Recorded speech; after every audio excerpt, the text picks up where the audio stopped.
Donc, au jour d'aujourd'hui, je veux savoir de quoi est mort mon mari et de savoir de pourquoi est-ce que la situation, soi-disant, s'est dégradée. Personne ne m'a appelé, personne ne m'a prévenu. Vous avez fait du corps de mon mari ce que vous voulez. Je veux les affaires de mon mari, surtout son portable, en urgence. Sinon, j'appelle BFM. Et quand ils ont entendu que j'appelle BFM, qu'est-ce qu'ils ont fait? Ben, tout de suite, je suis rentrée chez moi, juste le temps d'ouvrir la porte, l'hôpital me rappelle. Madame Ekoutou, la directrice, la cadre du service et le REA veulent vous parler. Est-ce que vous pouvez revenir? Je dis, mais vous me prenez pour qui là? Vous avez tué mon mari, vous avez pris les organes, vous avez tout pris ce que vous avez besoin, vous l'avez tué, et là vous avez mis ça sur le dos de Covid-19, et je peux pas voir mon mari, je peux pas avoir ses affaires. Il ne va pas se passer comme ça. Je suis retournée à l'hôpital, et en retournant, je suis partie avec ma petite sœur et mon oncle. Comme mon oncle était en costume cravate, ils ont eu peur, ils ont cru que c'était un huissier de justice.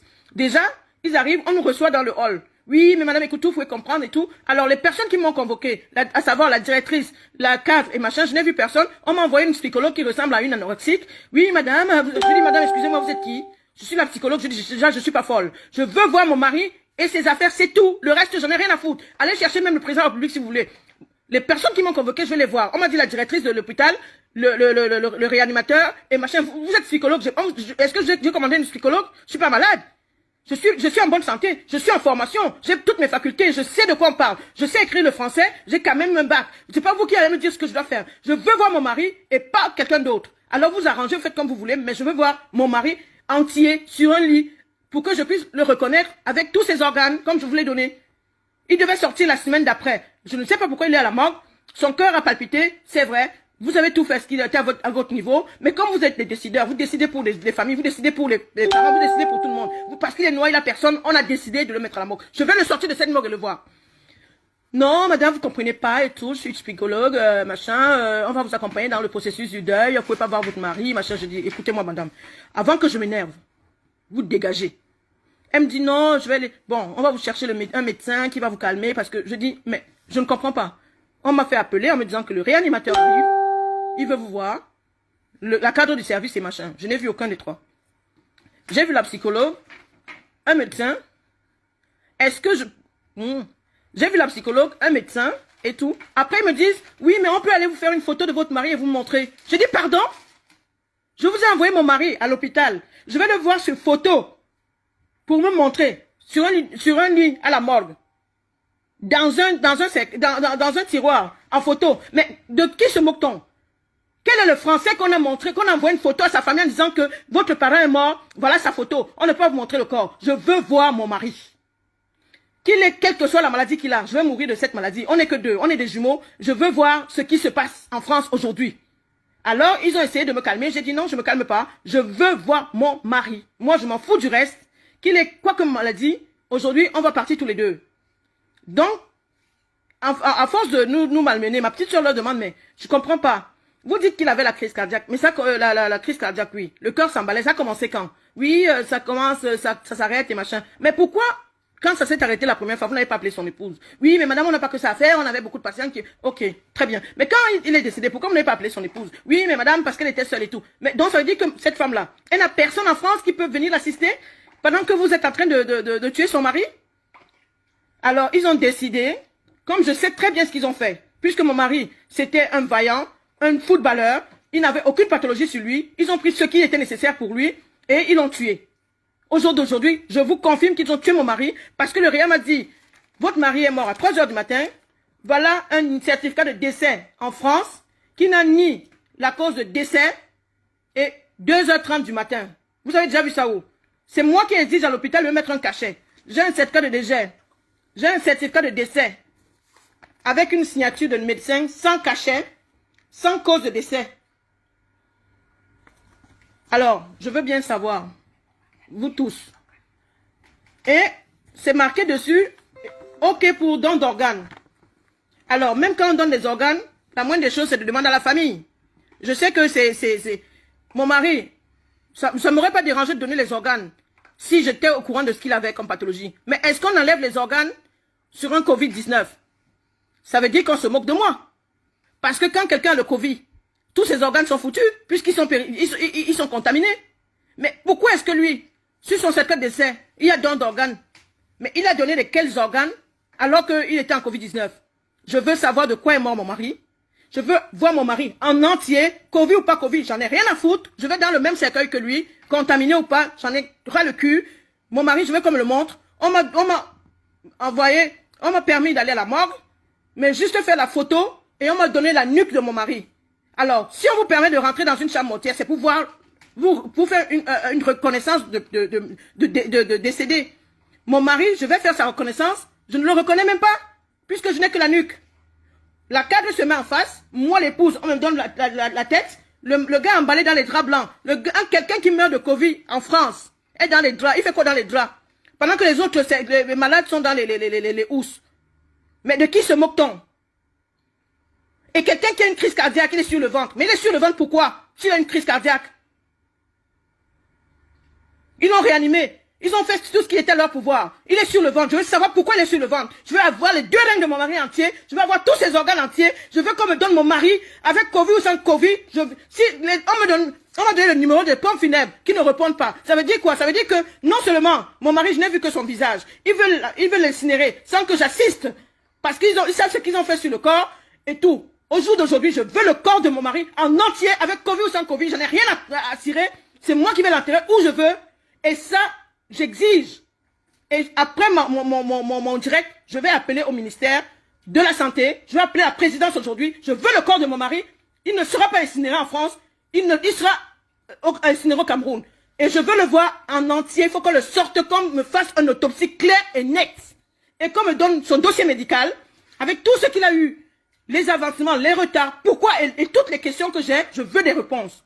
Cet hôpital, je vais vous la publier. C'est l'hôpital. J'ai fait des photos hier. J'ai fait des photos comment est-ce que le vigile m'a mis dehors. J'ai fait les photos comment j'ai tout enregistré, la conversation avec le personnel. Et la directrice vient après me dire, mais madame, écoutez, on vous comprend, hein, ne vous inquiétez pas, on vous comprend. Mais vous comprenez que avec cet état de crise, on peut pas appeler tout le monde et tout. Je dis, mais on peut pas appeler tout le monde, je comprends. Mais vous avez eu combien de décès? Un décès, on peut pas appeler tout le monde. Mais si vous aviez 10 décès, on allait faire comment? Je veux faire mon deuil. Alors, j'ai pris mon avocat. On a saisi le corps. Il me faut ce corps-là. Donc, partagez pour tous ceux qui avaient des patients dans les hôpitaux, que ça ne se passe plus avec ces patients comme ça. Parce que même quand vous arrivez avec le mal de ventre, on vous met en Covid-19. Même quand vous arrivez avec le mal de tête, on vous met en Covid-19. C'est facile. C'est trop facile pour prendre les organes des gens, les dilapider, parce que personne ne va rien dire. Non, parce que, non, mais madame, vous êtes seule. Mais qu'est-ce qu'il sait que je suis seule? Il n'est jamais venu chez moi. Il ne sait pas qui je suis. Est-ce qu'il sait si j'ai des enfants? Est-ce qu'il sait si j'ai une famille? Mais j'ai une famille de 60 personnes en France. Un petit réanimateur de merde. Il décide de me dire si mon mari, si je dois voir mon mari ou pas. Mais je vais le démonter celui-là. Il est terminé à partir d'aujourd'hui. Je vais mettre mes 2 genoux par terre. Je vais lui montrer que je suis une femme. Cet hôpital, s'il ne ferme pas, c'est que ce n'est pas moi. Ça, je le fais pour les autres qui sont vivants. Il est hors de question que quelqu'un d'autre subisse ça. C'est terminé en France. Je sais que vous voulez les organes des jeunes blacks. Comme on ne meurt pas de Covid, vous avez décidé de nous tuer. Mais vous n'allez pas tous nous tuer. Vous allez tuer une partie, mais vous ne tuerez pas tout le monde. Alors, mon direct, c'est pour tous ceux qui ont des familles dans les hôpitaux. Prenez garde. Appelez tous les jours. Emmerdez-les. Faites ce que vous voulez. Mais ne laissez pas vos familles là-bas parce qu'ils pensent qu'on est seul et que personne ne dira rien. On peut prendre le sang comme on veut. On prend les organes comme on veut. On fait ce qu'on veut de vous. Mais moi, je dis, c'est terminé. Terminé. Alors, mon avocat est en train de faire saisir le corps pour faire l'autopsie. Que tout le monde sache de quoi est mort mon mari. Parce qu'il n'avait aucun Covid. Les patients morts de Covid sont dans les housses. Mon mari est dans les draps. Il n'a pas à être dans les draps. Et si on lui met dans les housses, alors que je l'ai vu hier dans les draps, je vais m'énerver. La directrice de l'hôpital m'a donné le numéro de pompe funèbre. Elle me donne le numéro de pompe funèbre qui n'existe pas. Ça veut dire quoi? Ça veut dire qu'ils ont tout organisé, ils vont l'incinérer sans que je sois au courant. Il est hors de question que mon mari sorte de cet hôpital sans que je sois au courant. Je préfère payer une morgue privée, mais que ce corps va être incinéré. Je suis révolté. Là, je ne rigole plus. Je veux que tout le monde partage. Je n'adhère pas à ça. Alors, je suis désolé. Je fais partie du corps médical. J'ai honte parce que moi, mes collègues, j'ai laissé un service où les gens prennent soin des autres. On est une famille. On accompagne les patients. Tout le monde me connaît dans le corps médical. On sait qui je suis. Quand je prends un patient, je l'accompagne jusqu'au dernier jour. Et quand la famille vient, on l'accompagne dans le processus de deuil. On a des psychologues dans notre hôpital. On a tout. On est des êtres humains. On accompagne des êtres humains. Des êtres humains. On m'a traité hier à l'hôpital comme si j'étais une merde. Le vigile me dit, madame, vous ne pouvez pas rentrer, il y a le Covid-19. Je sais que j'ai le Covid-19. Je le fabrique, je le vends. Mais moi, ce que si vous n'avez pas pris mon mari, s'il n'était pas décédé, je ne serais pas venu là. Si le réa m'avait appelé à 2 heures du matin me disant, madame, votre mari est malade, je crois que j'aurais trouvé, ne serait-ce que... Alors, arrêtez de m'appeler pendant que je parle. C'est dur à la fin.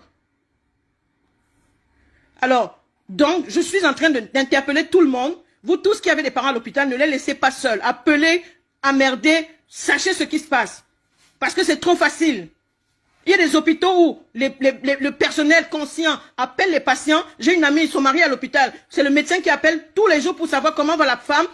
Ne vous inquiétez pas, votre mari va ceci, votre mari ça va cela. Alors moi, j'ai eu la malchance d'avoir un réanimateur qui lui, comme il prend les décisions, parce que la petite africaine, elle a personne, de toute façon elle vient du Mali ou du Sénégal, elle comprend rien du tout. Non mais de quoi je me mêle quoi? Mon mari meurt à 2h30, on m'appelle à 8h.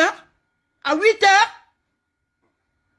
Mais pourquoi ils m'ont appelé? Ils n'avaient qu'à finir avec ce qu'ils... On mange pas les corps ici en France. Ils avaient qu'à faire des sushis avec. Donc, à l'heure où je vous parle, le corps est saisi.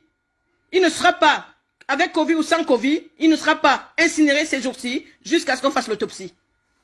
Donc, prenez garde. Avisez vos familles. Ne laissez personne décider à votre place de votre devenir. J'ai envie de faire mon deuil.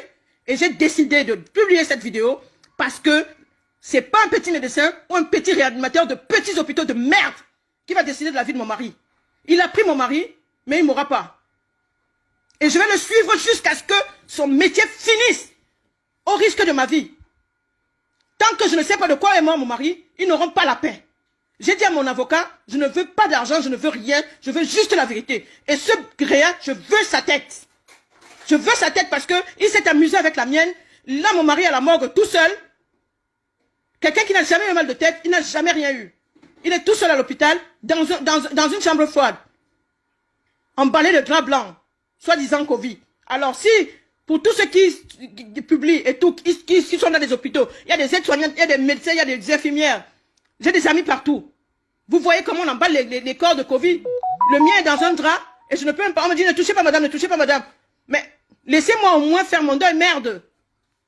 On m'interdit de voir mon mari vivant, on m'interdit de le voir mort. C'est quoi ce délire? Eux-mêmes ne sont pas protégés. Ça veut dire que ce n'est pas un malade de Covid. Mais qu'est-ce qui se passe? Je veux faire mon deuil. Je veux savoir de quoi est mort mon mari. Je veux qu'on me dise, viens, voilà ton mari, qu'on me remette tout. Qu'est-ce qui se passe? Il a fait quoi? Mon mari ne savait même pas s'énerver contre quelqu'un. Hein? Aujourd'hui, je suis toute seule. Non, je ne suis pas seule. J'ai une grande famille. Et comme ils pensent que je suis démunie, parce que je n'ai pas le moyen, c'est pas que je n'ai pas de moyens. J'ai autant de personnes qui sont capables. J'ai des avocats, j'ai des juges, j'ai tout, qui sont capables de tenir tête aussi. Donc c'est pour vous autres. Le mien est déjà à la morgue. C'est pour vous. Ne laissez pas quelqu'un décider à votre place. Et c'est terminé, terminé, terminé.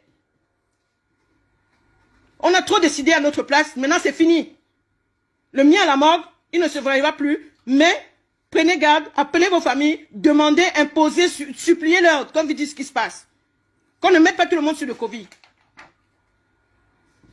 Et je vais mettre l'hôpital sur Facebook. Et je vais mettre toutes les conversations pour que vous puissiez voir ce qui se passe. C'est l'hôpital Paul Desgines à Champigny. Toutes les personnes que j'ai rencontrées hier dans cet hôpital m'ont dit, oh ma pauvre chérie, si tu nous avais dit que ton mari était là, on t'aurait dû l'enlever. C'est pas un hôpital. Même le scandale des aspirateurs, des aspirations, vous avez vu ça à la télé tous. Ben, c'est dans cet hôpital de merde. Moi, croyant que c'était un hôpital privé, je leur ai vendu mon mari en gros. Je me suis dit non, je travaille à l'hôpital public, il y a trop de Covid, si on mélange les patients, il va sortir avec un Covid. Moi, j'ai pris mon mari, je suis allé leur donner là-bas tranquillement, ils avaient quelqu'un en attente de rein, ben, ils ont pris ce qu'il fallait. Ils ont pris ce qu'il fallait. Parce que je n'ai pas pu voir mon mari, je ne sais pas de quoi il est mort. On me dit crise cardiaque, sur le certificat de décès. J'ai fait les certificats de décès autant dans ma vie. J'ai fait la réa, j'ai fait la diabéto, j'ai fait l'onco, où les gens meurent tous les jours. Le certificat de décès a toujours une cause de décès. Dans celle de mon mari, un petit blédard de quartier là, un petit noir là, qui ne vaut rien du tout, sa vie ne vaut même pas 10 balles. Ben, le certificat de décès n'a même pas de quoi il est mort. Mais il est mort de quoi celui-là? Ben non, il est mort à 2h30, ben on a appelé sa femme à 8h, c'est pas grave. Ben il a la morgue, on va l'enterrer, on va l'incinérer, on lui a donné un faux numéro, c'est pas grave. Comme ça on va lui dire qu'on l'a appelé plusieurs fois, il n'a pas répondu. On était obligé d'enterrer son mari parce qu'il était en Covid. Mais de quoi se moque-t-on? De qui se moque-t-on?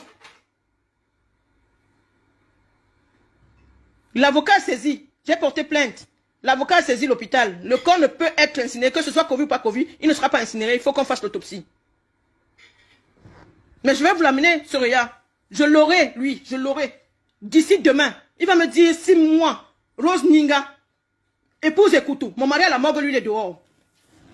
Comme il s'est amusé, parce que je n'avais personne, je vais lui montrer que j'ai quelqu'un. Il va démissionner de son poste lui-même. S'il ne démissionne pas de son poste, c'est que je ne suis pas la fille de Dieu Tout-Puissant. Je vais lui montrer que les liens noirs et noirs. Vous ne décidez pas à la place des noirs. Vous êtes qui? Vous êtes qui? Comme maintenant, tout le monde peut se permettre de prendre les décisions. Même les décisions de la vie. Qui s'est donné de la vie là dehors? J'applaudis tous les soirs sur mon balcon. Mais j'applaudis quoi? Mais j'applaudis les vrais soignants. Ceux qui sont dévoués. Mais pas les inhumains. On parle de la médecine américaine. Aux États-Unis, on ne tue pas les gens pour avoir des organes. Quelqu'un doit être conscient pour donner ses organes.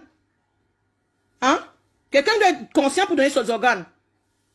Parce que la première case qu'ils ont bien vue, c'est qu'il acceptait de donner ses organes. Mais quelqu'un qui a le Covid-19, mais on fait quoi avec ses organes au fait?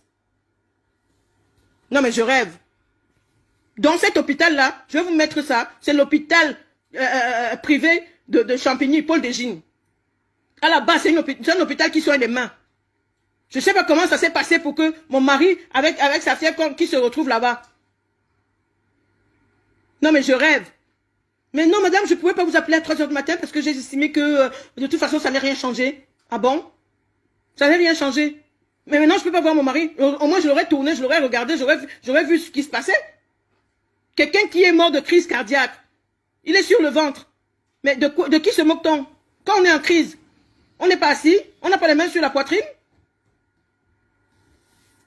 C'est terminé ça. C'est terminé, terminé. Appelez vos familles. Suivez-les. Parce que quand on appelle le SAMU maintenant, c'est Covid-19. Non, Covid n'a pas tué tout le monde. Covid ne tue pas tout le monde. Et tous ceux qui sont hospitalisés ne sont pas en Covid. On ne va pas étiqueter tout le monde en Covid. Mais même quand vous voulez tuer les gens, mais faites au moins semblant. On l'aurait mis dans une housse. J'aurais compris que oui, le pauvre il est entré à l'hôpital, il a contracté le Covid là-bas. Mais non, il n'a pas contracté le Covid puisqu'il n'est pas dans une housse. Quand on met des morts dans les draps blancs et que vous arrivez avec votre tenue de ville, parce que vous avez mis un masque et machin, et vous me dites qu'il est contagieux, il est contagieux, mais il est contagieux de quoi? De la crise cardiaque? Non mais je rêve. Je veux la tête de ce monsieur. Partagez ça pour vos familles. Le mien est déjà parti, il ne reviendra plus.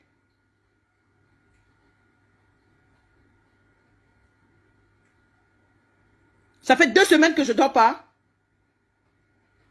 Les derniers mots que j'ai de mon mari qui m'appelle, chérie, si tu me sors pas de cet hôpital, ils vont me tuer. Ça veut dire qu'il a bien entendu ce qui se passait.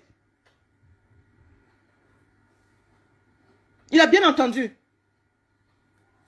Pourquoi est-ce que quand l'infirmier qui a dû en prendre mon mari me dit, ils vont me tuer. Pourquoi on l'a intubé après?